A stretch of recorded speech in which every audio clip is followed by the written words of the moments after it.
तव कथामृतं तप्तजीवनं कविभिरीडितं कल्मषापहं श्रवणमङ्गलं श्रीमदाततं भुवि गृह्णन्ति जे भूरिदा जना। नमस्कार, अमृतबाणी चैनेले आपनादेर सकलके स्वागत।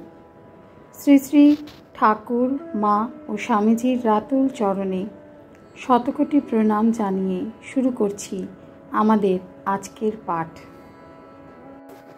1885 अक्टोबर। आगे संसारेर गोजगाछ ना ईश्वर। केशव और नरेंद्र के इंगित। नरेंद्र आसिया काছে बसिलेन। नरेंद्रेर पितार परलोक प्राप्ति हওয়াতে बड़ई ব্যতিব্যস্ত হইয়াছেন। मा ओ भाईरा आছেন, তাহাদের ভরণ পোষণ করিতে হইবে। नरेंद्र आईन परीक्षार जन्य प्रस्तुत हইতেছেন। মধ্যে বিদ্যাসাগরের বউবাজারের স্কুলে কয়েক মাস শিক্ষকতা করিয়াছিলেন। বাটির একটা ব্যবস্থা করিয়া দিয়া নিশ্চিন্ত হইবে, এই চেষ্টা কেবল করিতেছেন। ঠাকুর সমস্তই অবগত আছেন।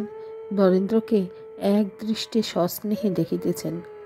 শ্রীরামকৃষ্ণ মাস্টারকে, আচ্ছা কেশব সেনকে বললাম, যদৃচ্ছা লাভ। যে বড় ঘরের ছেলে, তার খাবার জন্য ভাবনা হয় না, সে মাসে মাসে মুষোহারা পায়। তবে নরেন্দ্রের অত উঁচু ঘর, তবু হয় না কেন? ভগবানের মন সব সমর্পণ করলে তিনি তো সব জোগাড় করে দিবেন। মাস্টার, আজ্ঞা হবে, এখনো তো সময় যায় নাই। শ্রীরামকৃষ্ণ, কিন্তু তীব্র বৈরাগ্য হলে ওসব হিসেব থাকে না। বাড়ির সব বন্দোবস্ত করে দিব, তারপর সাধনা করব। তীব্র বৈরাগ্য হলে এইরূপ মনে হয় না। সহাস্যে, গোসাই লেকচার দিয়েছিল, তা বলে 10,000 টাকা হলে ওই থেকে খাওয়া দাওয়া এসব হয়, তখন নিশ্চিন্ত হয়ে ঈশ্বরকে বেশ টাকা যেতে পারে। কেশব সেনও ওই ইঙ্গিত করেছিল, বলেছিল, মহাশয়, যদি কেউ বিষয় আশয় ঠিকঠাক করে, ঈশ্বর চিন্তা করে, তা পারে কি না, তাতে কিছু দোষ হতে পারে কি? আমি বললাম, তীব্র বৈরাগ্য হলে সংসার পাতকুয়া, আত্মীয় কালসাপের মতো বোধ হয়। তখন টাকা জমাবো, বিষয় ঠিকঠাক করব, এইসব হিসেব আসে না। ঈশ্বরই বস্তু আর সব অবস্তু। ঈশ্বরকে ছেড়ে বিষয় চিন্তা। একটা মেয়ের ভারী শোক হয়েছিল।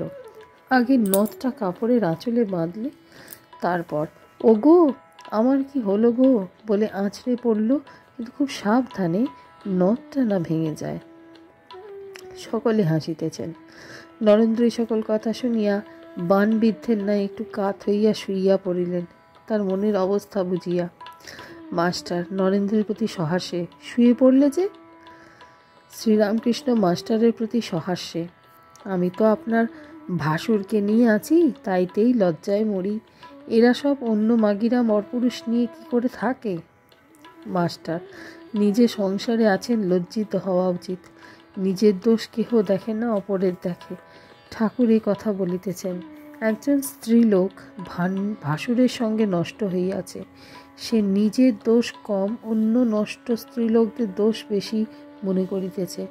বলে, ভাসুর তো আপনার লোক, তাইতেই লজ্জায় মরি।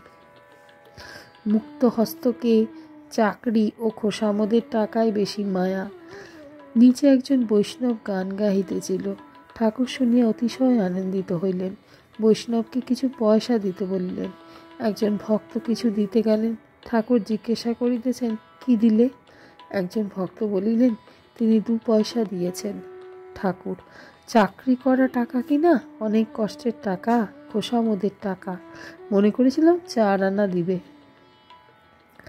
আজকের পাঠ এই পর্যন্তই। নমস্কার। কথামৃতের সুধাধারার সাথে শ্রী শ্রী ঠাকুর মা ও স্বামীজির অনুধ্যানের জন্য চ্যানেলটি সাবস্ক্রাইব করুন।